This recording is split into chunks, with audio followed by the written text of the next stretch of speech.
today's Friday NBA slate. Want to quickly, before we jump into everything, remind you guys that you can sign up now with the promo code BobbyFi NBA for 15% off. I'm sorry, for 25% off your first month at TrueDFS. I suggest you join us. I think we have the cheapest prices in the industry. The same with, we have the SaberSim offerings, we have Sheets projections, we have Goldie's projections. You get mine, all of basically exactly what I'm doing. And as well as Rhodey's stuff for the sports that he covers. And it's a lot of good stuff, great community in here. So at the very least, I'll put a tag to the Discord and jump into the Discord, and please like and subscribe to the videos.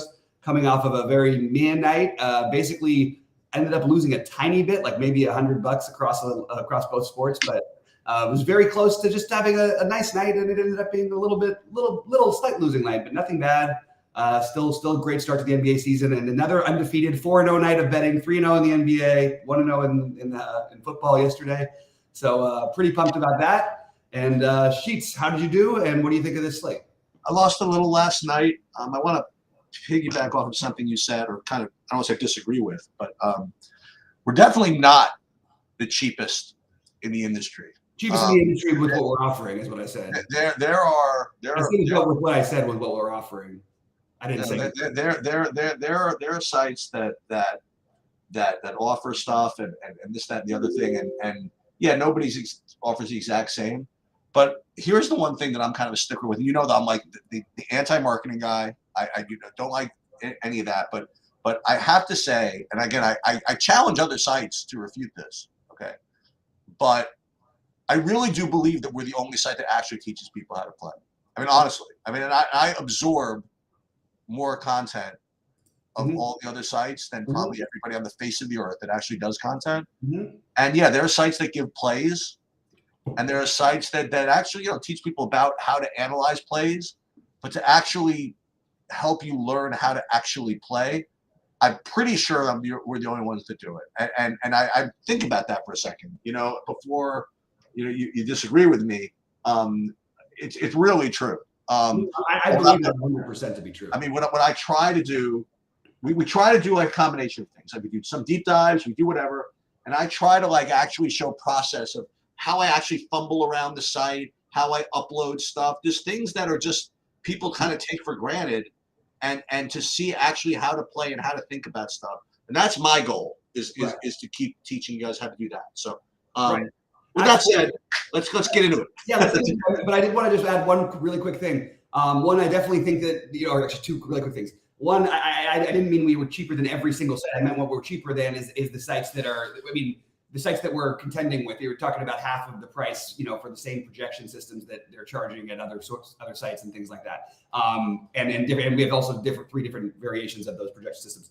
But the thing that I really like that you said, I do want to focus more on the teaching side of it. And everybody's been asking me my process. I keep getting these messages. Oh, you're winning. What's your process for NBA? You're looking at my process. My process is going through. I do a quick scan of the games before myself. I make sure I have all the rosters and deep stuff done. And then we go game by game. I try to figure out exactly what I like. I go through my next stage of trying to whittle down, and then you're basically seeing it all the time. We're trying to keep everything transparent. If there's anything else you guys want to know, just let us know at any time. And with that said, we can jump into the slate. Sorry, Sheets. Just wanted to put things out. All right. So what do you have first? Do you have the Denver game? Yeah. All right. So why don't you start this one off? So you're gonna see Nikola Jokic. Is probably probably a good fantasy point projection pretty much every day. He's one of the best, if not the best, fantasy producer in the league. And 11.6 is at least close to what he should be. Probably should be higher. The thing about Jokic here is that he's competing for a very precious center spot. And there's a cheapo we're going to get to later that looks really strong. And there's also just a whole bunch of mid-rangers that the center position is just always broken. So if you play him, there is a weird bit of opportunity cost, which is weird because you say, what opportunity cost? He's going to score the most fantasy points. It's not exactly that easy. Now, with that said, as a result of that, he's going to come in really, really low So if you can get away with it and get a low owned Jokic and somehow make the rest of the lineup work, you're gonna be doing some good stuff. So aside from that, I don't really have too much on Denver. I have Jamal Murray as the next best player. Actually, I have Jamal Murray is pretty decent, actually, 7,700. He's not like my top player or anything, but listen, I have him at under 10% right now. And if you do actually get him at under 10%, even though it is a big slate, I kind of like that. You're going to have probably some decent plays on the other side. So you can kind of turn this into a little game stack. And you're going to be proud of me. I'm not going to talk about Memphis yet, right? Because you want to do the away team first. Yeah, I love this. Okay, good. Now do I want to do Memphis next, or do I wait for you to do that? You can go into Memphis, and then I'll do mine. All right. So pretty much the same caveat that I gave for last time this was the case. So Jaren Jackson is once again showing up to be a very strong play, even though, I mean, they did up his price by 800 from 66 to 7,400, coming off of a pretty disappointing game, considering how often people played him. And here's one thing that was interesting. So you'll look at Jaren Jackson Jr. and people were saying that, well, the one problem with him is that he has foul risk, and that was like the risk involved with playing Jaren Jackson Jr. But what people forget is, just because that's the main bit of risk, there's also just the regular risk, you know what I mean, associated with players. And you see that Jaren Jackson Jr. had 5 fouls, and you imagine, oh, he had foul, that would happen. He was just bad in that first half. He had 1 foul at halftime. Right. So there was no foul risk with him. It was just the normal risk associated with playing NBA players. So we have another situation where he's going to be highly owned again. He's going to look like a good play again. And I have to say that, he looks like a really good play, like I said. But again, guys with like kind of double variance, right? The normal NBA variance plus the foul risk variance doesn't really feel like something you want to play as chalk. However, the other play, who's certainly coming in at much lower ownership, is going right back to Desmond Bane. I mean, they moved him up.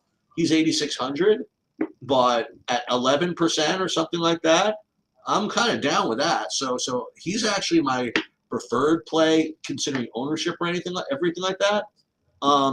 But I do like. Listen, they both look like strong plays. If you play both of them with, say, Murray, or God forbid you can get in Jokic, you could be off to a decent start. Yep. I like this early game a little bit. I think that Jokic is a look. It's Jokic. He's obviously a great play, and like you said it perfectly. It's just an opportunity cost at center today, because that's where the one screaming value is, and we've got some other really, really good values there as well. So that's actually going to keep Jokic pretty low owned, which just piques my attention a little bit. And the other one that, I think Jamal Murray has upside here. The reason I'm naming these guys, I don't think I'd be that interested in them ordinarily in this spot on a big gamer, but on a big slate. But I love Triple J. I know he's going to be popular. I think Marcus Smart is a really solid play on the other side as well. And you also have guys like Zaire Williams, who played 30 minutes at 4K. David Roddy played 27 minutes, as I sort of speculated he might, but that might have had to do more with the big body of Zion, you know what I mean, and Valanciunas that he had to contend with in the last game. They have some big bodies over there, so David Roddy is definitely a guy I'm going to keep an eye on, but probably don't end up getting to today. And then, like you said, Bane got raised in price. I don't think it's an unreasonable price for Bane. It's just a matter of whether we want to get him in. The last guy to mention on the other side is Tillman, just being 8. I feel like if Tillman was 5K again, that he would be another one, but it's just an opportunity cost at center thing. But I like Tillman a little bit as well. My favorites, so my favorites from the game are Triple J and Smart. I understand they're both going to be popular, but I'm still open to. I still think I'm probably going to end up playing at least some of them. And everybody else is sort of a maybe for me, but it's definitely the kind of game I could see you getting some good production from. It's pretty condensed usage on that Denver team now. And you saw it the first night, 4 guys all kind of smashed their value. And I think you're going to see that quite often with Denver in the early stages of the season. So Anyway, we can move on. But I do think that remember, Tillman was Bobby's leader of the free world in his last game at low ownership. He was like only 9x. right. Only 9x at 34. I mean, played 34 freaking minutes. I mean, let's go. Yeah. Yeah, I guess we can move on. Yep. You have Detroit next. Detroit, Charlotte. I have Detroit, Charlotte. Oh yeah. I can just keep starting. It's fine. Okay, yeah. The only guy that I really am getting to at all in this game is maybe some Jalen Duran, but again, it's the same thing. He's got that center problem. In that, center problem. He looks good, but a lot of guys look good. You'll have to pick. It's probably going to be another double center build, honestly. But you have to pick between him and others. So he's the guy I like. I didn't get to Cade Cunningham, although I don't know. I mean, I say I don't know why. Just that the other guys just look better. 3% ownership. Charlotte tends to move the ball up and down the court. Maybe we should do something about that. I don't know. But for me, that's pretty much all I have is just maybe some Jalen Duran and not all that much in this game.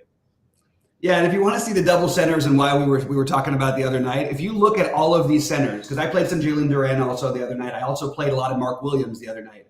And basically everybody smashed. Mark Williams had 42 fantasy points. Jalen Duran had 48 to 45 from Tillman or whatever it was. They're all crushing in this mid-range, and I have to. That's my first look of this specific game. Is Mark Williams and Jalen Duran are both really interesting plays again, and will probably be the best projected players and probably not get a ton of ownership by the end of the day. Is the truth. I'm open to the Cade thing. I think that you want to be ahead on things like this, and this may just be who he is. Also in a great matchup. You also have Killian Hayes, who's going to play plenty of minutes. Had a terrible matchup the first game of the season, but he's 4,900. I think that's interesting. So those would be my favorite plays. But this game has a bunch of maybe type of plays for me, but more the Duran and Williams stand out as the best plays. But again, the opportunity cost at center, which of these guys do you want to fit in? I also thought that I'd mention I don't think that like Rozier and Hayward are bad plays at all, but I just don't think I'm going to get to them on this slate. So it's a game that I might have to revisit a little bit when I go live at 6. Sheets won't be in there for live, but I'm going to talk through it because I'm definitely open to getting a little more of exposure to a game with two such horrible defenses.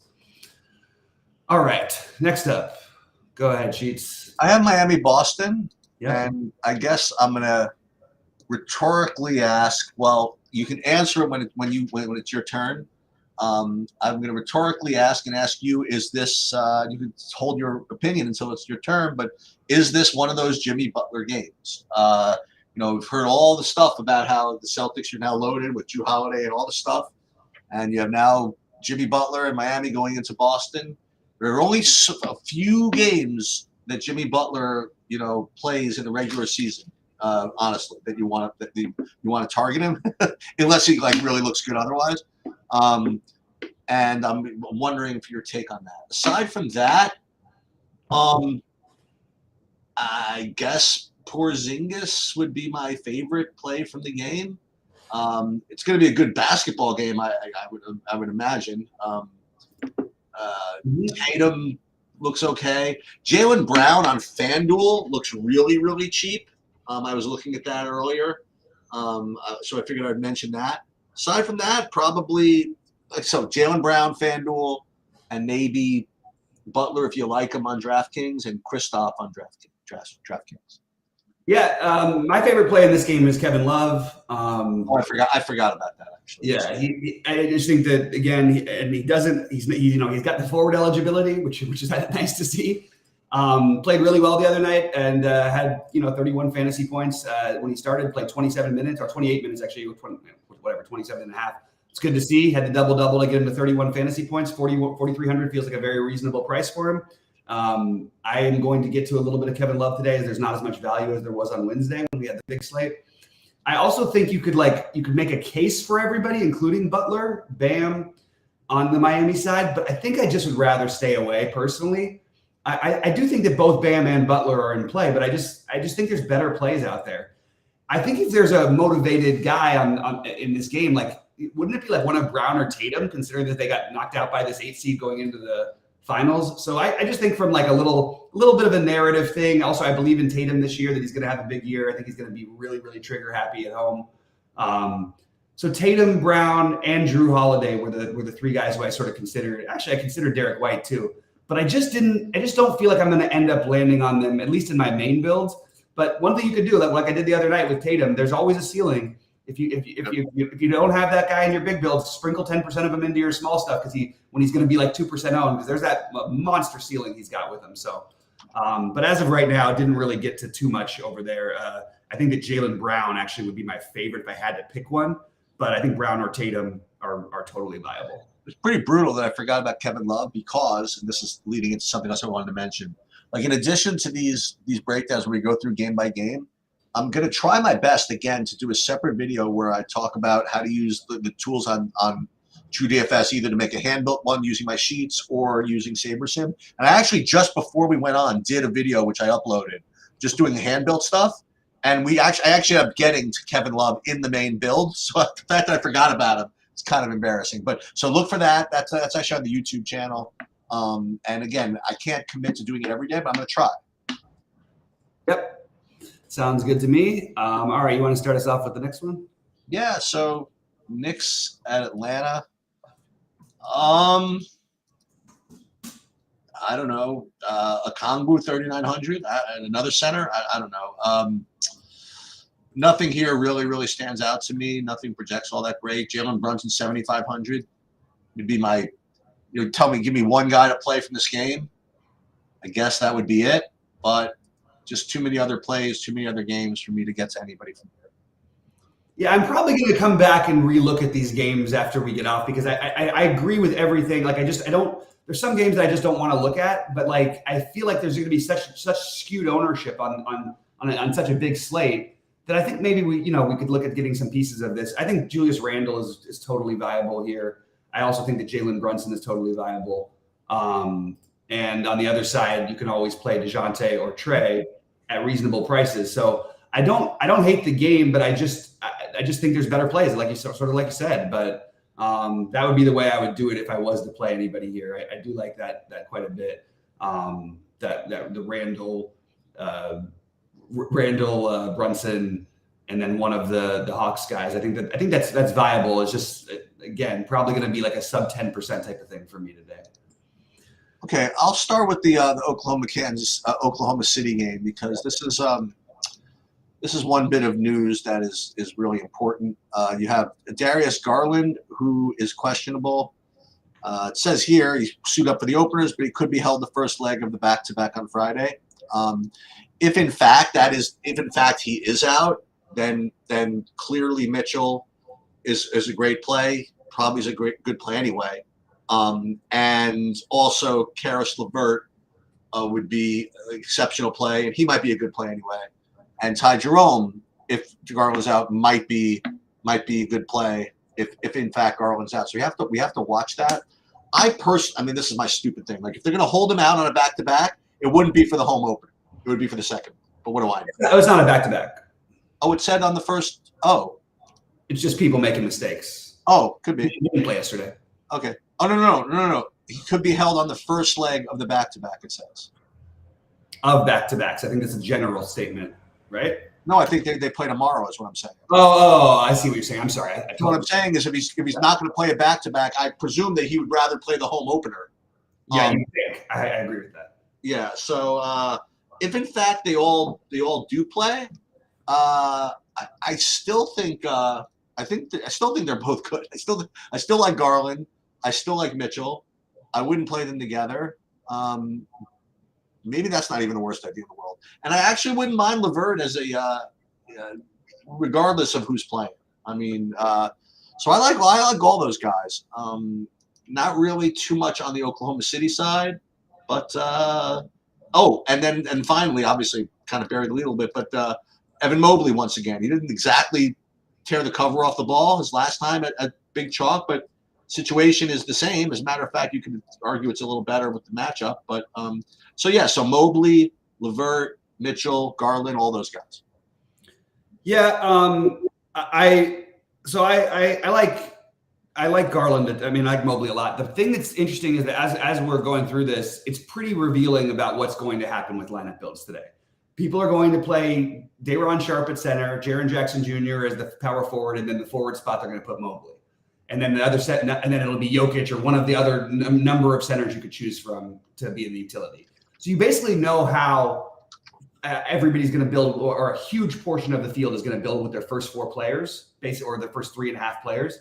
And I just think it's an interesting opportunity from a building standpoint to just try to limit your Mobley exposure with Jaren Jackson. Try not to play them with Day'Ron Sharpe too much together. I think that's the best way to avoid it, because that is what people are going to do. Is exactly what, and that's what you should be doing in cash. That should be your cash game starting point, I think.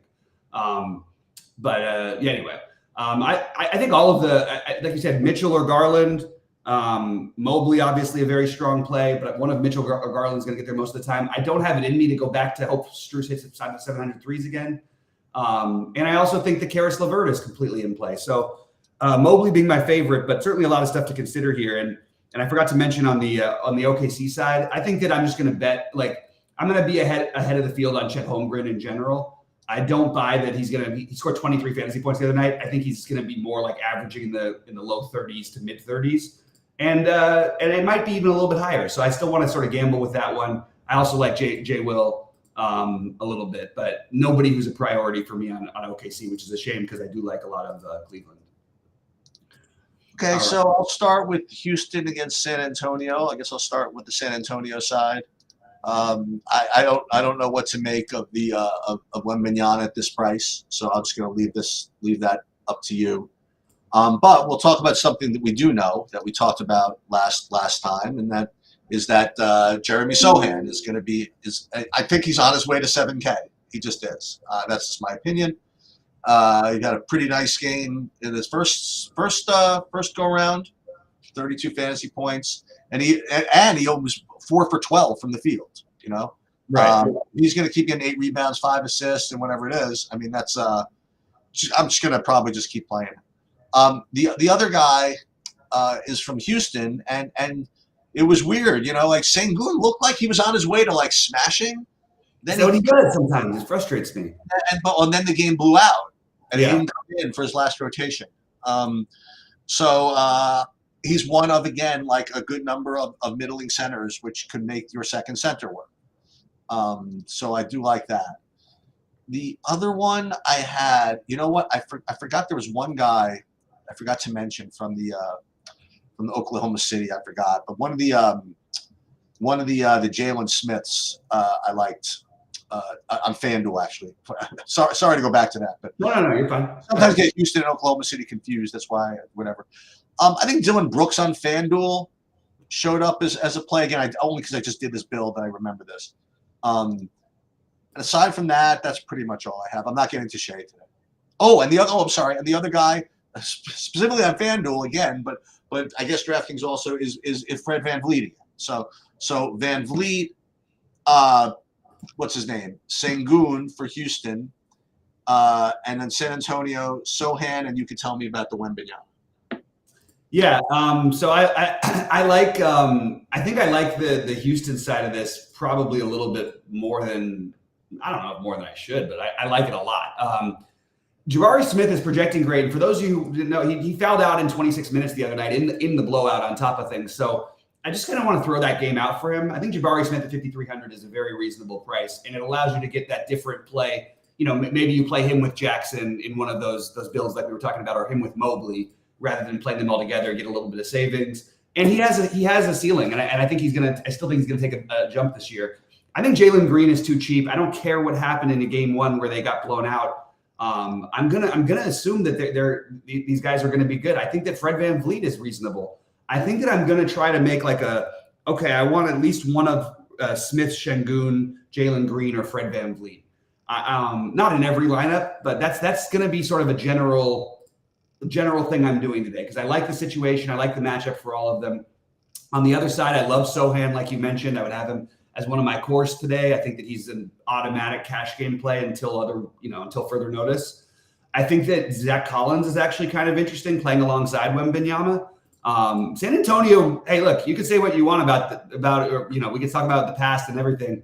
They played that game to win against Dallas the other night. It didn't come through, but they're also, I think, going to play very fast this year. And I'm sort of here for it. Wembanyama with foul trouble the other night and potentially being limited a little bit, just for his first game, sort of keep taking it easy. This is such a good match. Excuse me. I think that you want to get a little bit of exposure to the Wemby stuff. Maybe it's more of a FanDuel play. But I mean, all the way down to Trey Jones and Vassell, I have at least some interest in all of these guys, and it's more betting on what I think will happen for the season.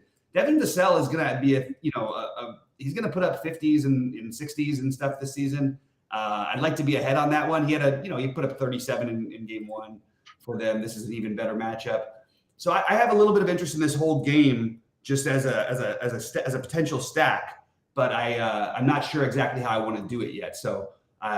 Definitely think that. So you start with Sohan though. He's the one play you want, and I think most of your lineups, in my opinion, so far.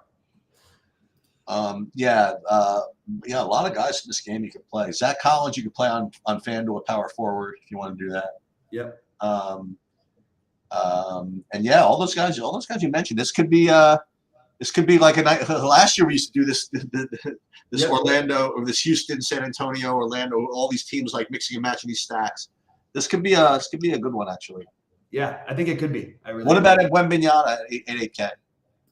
Yeah, I threw him in. I think you want to. I think you want to be ahead on him, but I think that it's more of a FanDuel play today. I didn't double check his price, but I'm 90% sure he's cheaper on FanDuel, and his skill set just so much is going to be better for FanDuel because we're going to see those weird 7-8 block games at some point. He was really good in the 23 minutes he played. If you extrapolate that out, he would have been okay. 7,500 on FanDuel, yeah, where there's less, value-y things. I think that's where it makes more sense for him. All right. Do you want to start with Toronto or Chicago? Toronto, Chicago. Yeah, again, we could sprinkle some Podol as one of the centers you can play. The only other guy, I mean, I guess you can go back to those Chicago guys, but I'll tell you who I played a little bit just because I needed some sprinkles, some low on stuff. He played 30 minutes. Was Kobe White. I don't know if that's a thing. 30 minutes, 5K. I mean, I don't know. I don't know if you need it on a slate this big, but that's the guy who stand out. That's the guy who rates the highest for me, at least point per dollar on Chicago. And I know he does have the ceiling. So yeah, I don't know. Maybe some Kobe White, maybe some Podol, just a couple low-owned sprinkles in this game for me. One thing I like about this game is one of the priorities on the entire slate for me is going to be basically unowned, and that's Scotty Barnes. I love Scotty Barnes. We saw it the first game. I talked him up, and he was in my first build, and I didn't end up playing as much of him because there was just too many plays. But Scotty Barnes, 6,900, and is absolutely the guy. What do they call it? The straw that stirs the drink. He's like everything is running through him. And I know people could say, oh, well, he had 5 blocks. He's not going to do that every day. Well, he's going to have those 5 block, 5 steal games. That's just who he is. He also, his usage is going up. He really is playing sort of a de facto point guard. The problem is they're playing in so much Schroeder. It's a little bit, knocks him down a little bit. But I think Scotty Barnes, Anunoby, and Schroeder are all pretty solid plays, to be honest with you. The problem I have with the Podol thing is, okay, if we're going to talk about how we have all these centers today, and you have this guy is projected to be one of the best ones over the Tillmans and the Mark Williams, all the guys we just mentioned, Durant, he's projecting much better. Is he? I didn't even know that. Yeah, he's got like the second best point per dollar projection on the slate. But the problem is, like, he played 24 minutes the other night, had no foul trouble against a team that plays 3 or 4 centers. Basically, they play 2 at a time. And if you're not on the court during those times, that has me a little bit nervous. So I'm probably going to be on the outside looking in with the Podol play today. I'm not like terrified of it, but I like the other pieces. I like the Anunoby. I like the Schroeder. I like the Scotty Barnes. Not getting to Siakam. I would probably think if Precious was a forward eligible, I would probably play a little bit of Precious. I just think it's a good matchup against Chicago. And then I like the Chicago side a lot. I think we go back to that same Chicago rule. I know that the results weren't glowing on game one, as I believe everybody was like just fine. It was sort of like what you wanted. Then Levine just had a terrible game. But I'm going to go right back to it. Make sure that I play one of DeRozan, Levine, or and in one of the lower total games of the slate, I'm going to have a lot of exposure because I'm going to play one of DeRozan, Levine, or Vooch. And if I don't play those guys, I'm probably going to take a shot with the Kobe White, as you mentioned. It is a bad matchup. Toronto's going to play slower, I think, this year, and you're going to see lower scoring games out of potentially both these teams. But I like the pricing too much to ignore. So on DraftKings, this is going to be like a priority is to get Scotty Barnes or one of the other other three, and then play DeRozan, Levine, or DeRozan, Levine, or Vooch, or Kobe White. So that's where I'm at. It's early in the day, so I'm trying to figure it out exactly what I want to do. But I do like the idea of potential stack here, even though it's just condensed usage, but it's not the most fun game environment. It's going to be a low total, in that one. Anyway, I'll stop talking here. All right, so I'm going to talk about Brooklyn and Dallas. I'm going to start with Dallas, then I'll go back to Brooklyn. I like Luka today. Big surprise. I think in a way, I like him better than Jokic just because I can get him in easier because I don't have to give up the center position. So yeah. I do like Luka a lot. Nobody else in Dallas. So on Brooklyn, De'Ron Sharp is projecting as the top point per dollar play by just an incredible amount. 28 fantasy points. Presumably starting at center, right? 66% ownership. So listen, I'm going in the city tonight, and so I'm not gonna see you or whatever it is. And I don't want to say this too loudly because again, like then I'll be trying to force it into the environment or whatever it is. So I'm just gonna say that maybe not last year, but a couple of years ago, whatever it is, we claimed that one day we were gonna win like $100,000 on Harry Giles, and I don't even know if he's gonna play, much less if he's going to be suiting up or whatever. But I will say that they played him in a recent preseason game and he scored 20 freaking points. Okay. And they got nobody else. I don't know what I haven't done any research on it. I just literally was just looking through the list of people they have available. And Watford, I remember him from last year. He wasn't bad, but God forbid Giles actually plays 20 minutes. I mean, that's how you win 100,000. So that's going to be my terrible take of the day, is that a guy who's probably not even going to suit up is probably going to win everybody all the money. That's my contribution to the. Hey, I can't help but love the creativity. No, it's an incredibly creative idea. Like I actually think that's really interesting. You think that they would go? I thought you were going to say Trendon Watford for a second because he would be the guy. He's the guy that's actually played basketball the last couple of years. Right. So for me, I'm gonna De'Ron Sharp is a priority play. All this stuff, assuming that he starts. By the way, if he doesn't start, I still have some interest. I just don't think, and it's a really bad matchup because you don't really need a center. Like Ben Simmons could guard the guys on the other side for the most part. So it does. There's a little bit of maybe this is not going to work out quite the way we want, but I think we still kind of have to do it just because the upside, like he could easily 10x and not even have a great game. I am interested in trying to figure out the other pieces because I don't know what to do. I've been on the record of saying that I think this Cam Thomas is one of the most elite scorers when he gets the opportunity, and he proved it last year. He was putting up 40 points. Definitely true. And he comes off the bench in game one, and what does he do? He goes out there and he puts up 36 real life points. Takes 21 shots in his minutes. I don't know that it's the right thing to play Cam Thomas on a big slate, but man, it's kind of hard not to have some interest because they can do a lot. They can play. I just don't know why they're not giving him more minutes. Is basically my overall thing. But I do think Cam Thomas. So he's my sneaky play from the same team the Eagles is. The more logical one is actually Ben Simmons. I know it sounds weird, but he's 6K. He doesn't have to do all that much. It's a little discouraging to see that he only played 23 minutes from a DFS perspective the other night. That's the only thing I really worry about. I don't think I'm going to do anything else with the rest of the Dallas. I'm definitely going to play Sharp in one of my big, or in probably both my big ones on DraftKings. And I'm just trying to figure out if there's anything I can do because I do want to run it back with Luka on the other side. And I think you could include like Grant Williams or Josh Green into some of your builds. but mostly it's going to be Luka for me. Tim Hardaway Jr. came out blazing the other night, like literally just red fire, and ended up with only 33 fantasy points. That's the exact kind of thing I want to avoid. So I think it's Luka and Sharp as the chalk, but definitely a game that I could see myself getting a little more invested in. How does Derek Lively fit within this kind of like cohort of mid-range centers for you? So this is a very tough one because I think that you can't play him on DraftKings. I don't really know. Like, it's a tough one only because they kept his price on FanDuel, didn't they? Similar. I know he had a big game the first day. I don't think I literally think that you're really reaching if we're gonna play him over Mark Williams, over all the other guys who have secured jobs, who aren't rookies. Duran is another one, although Duran's pretty young too.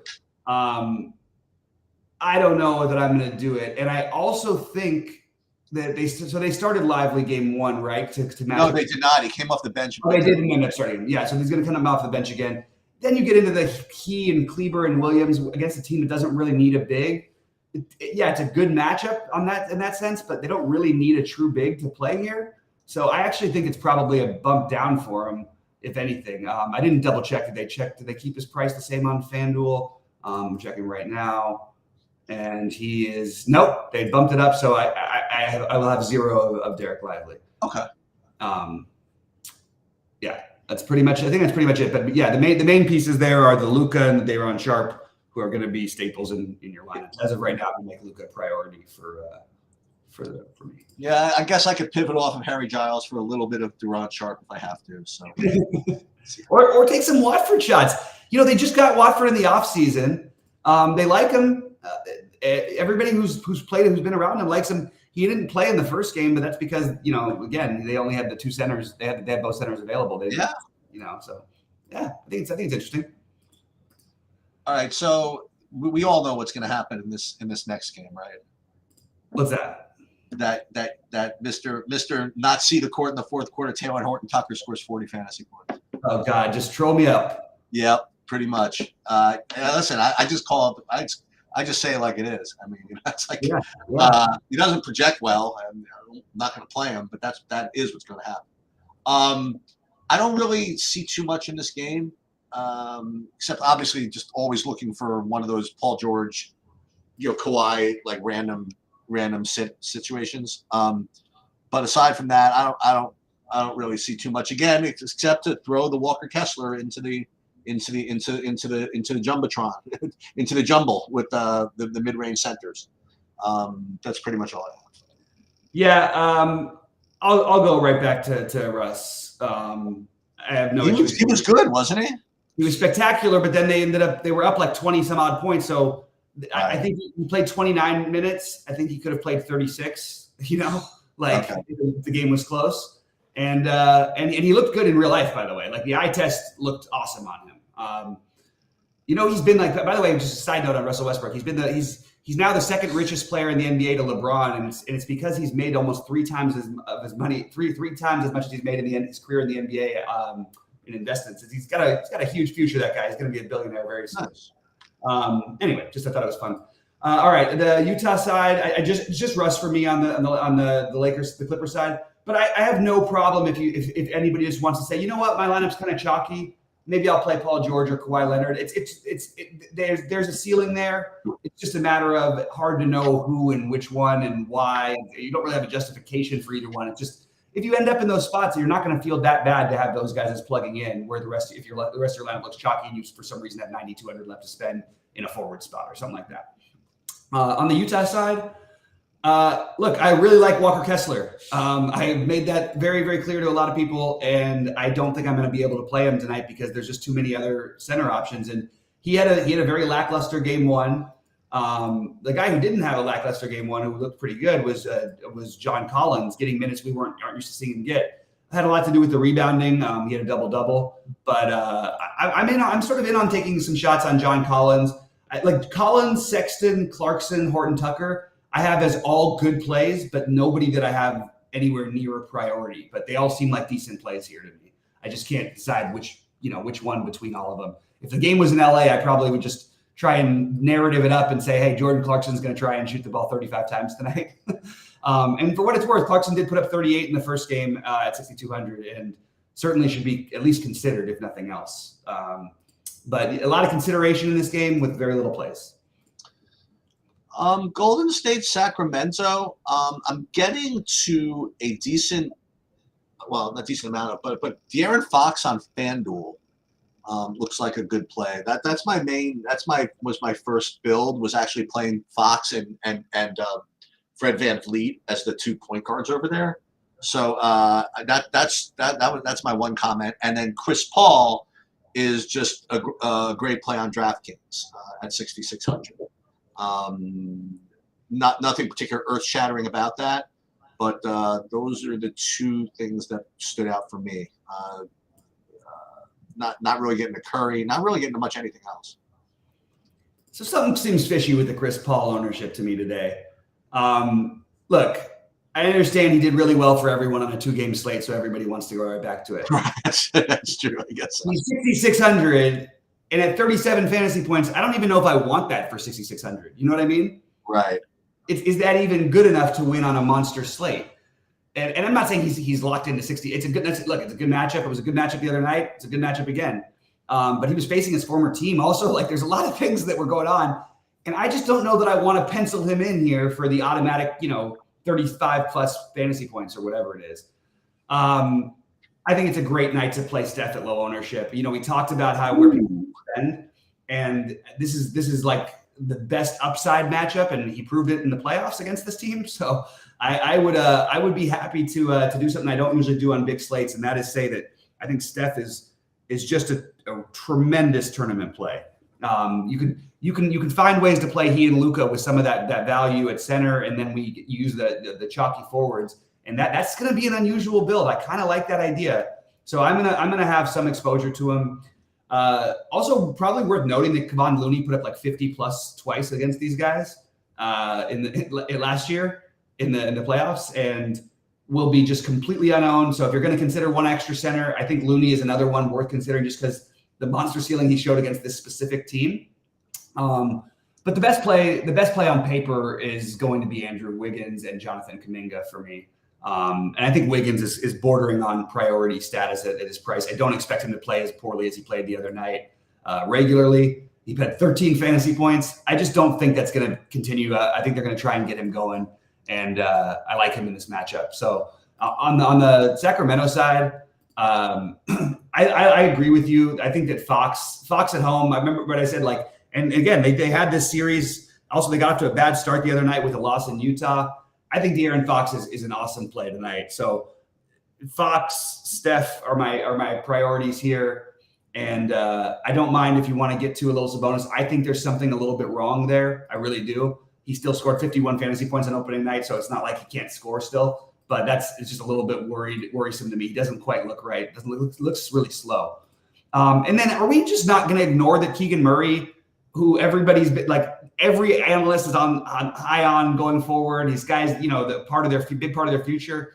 And look, he without doing anything too spectacular, he put up 34 fantasy points on opening night. Now he gets to go back home where he's always played much better. Why aren't we playing Keegan Murray as one of these forward guys?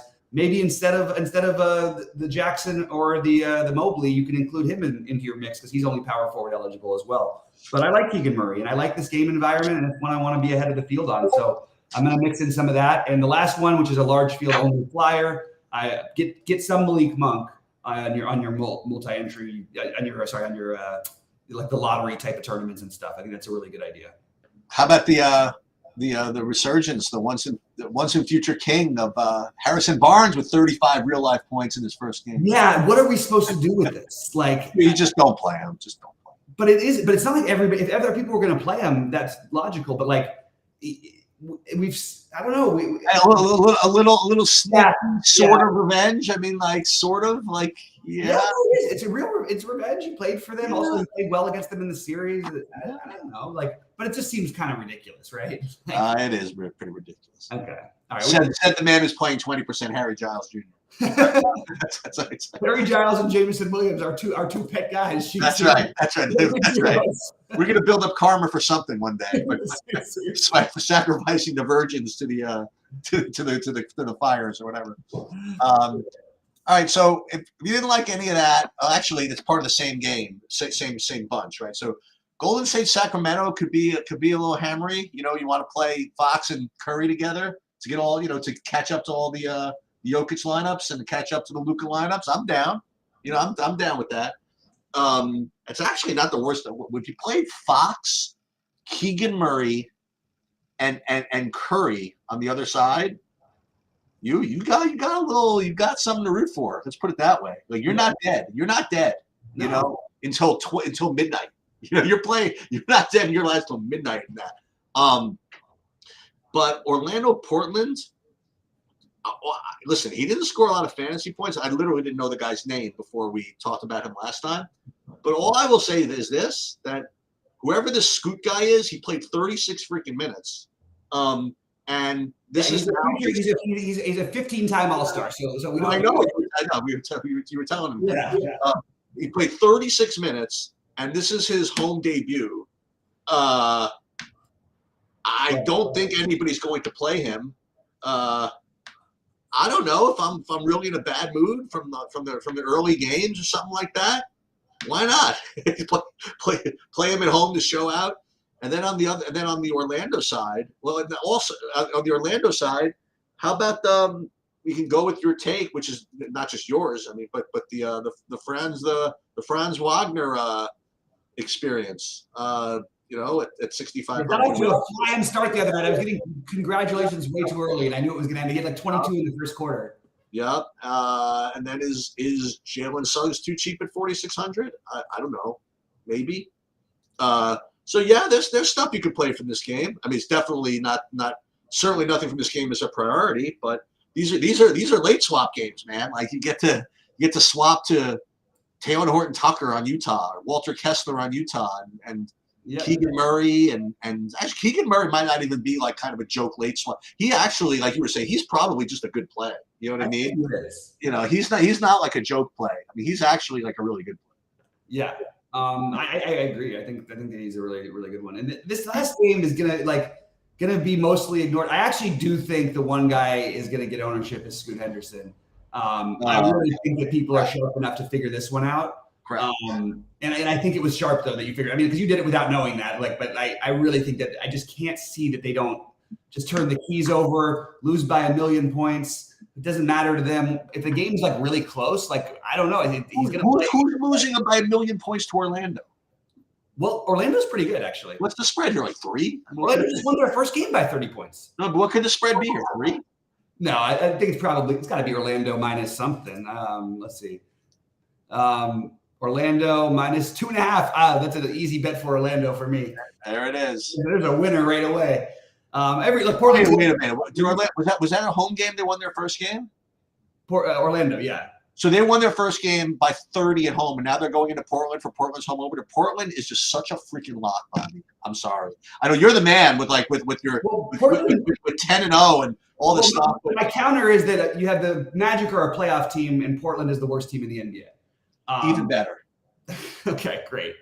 We'll be on other sides of it. $1. There it is. We're in. It was another sport. $1. I'm in. We're in for a buck. Another sport. I'd be with you on it, but I can't do it.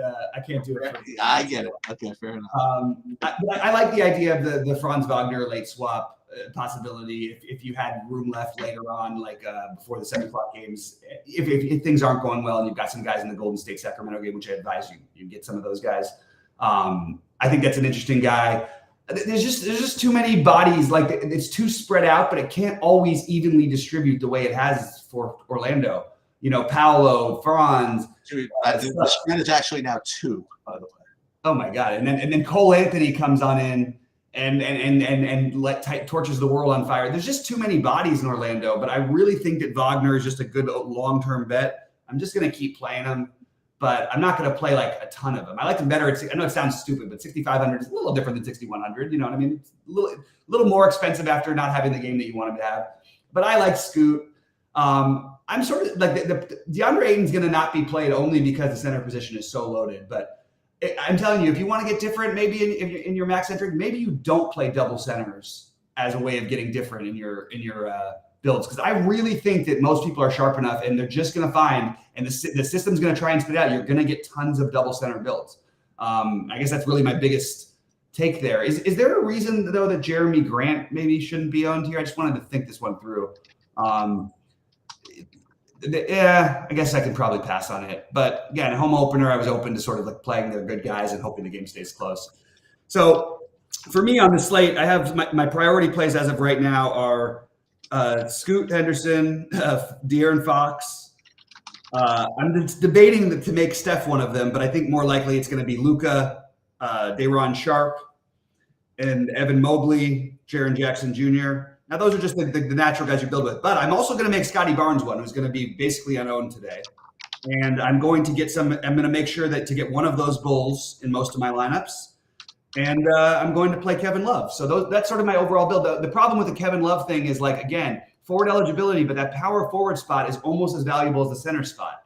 So it's going to be almost like in your hand builds. I don't think you should be using small forwards or, whatever in your forward spot, in your forward, your extra forward spot. It's going to be almost all power forward centers in those 4 spots.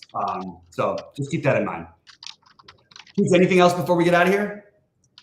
No, Portland +2 for all the cheese. Okay, there we go. And I'll go the other way. Good luck to everyone. I'm in for $181 on that. The good news I have is that no matter what, if Portland can't win by 20, but the Magic could win by 40. So at least I could have a no sweater there. But we'll see. It's early in the year. It's home opener. You got made some good points.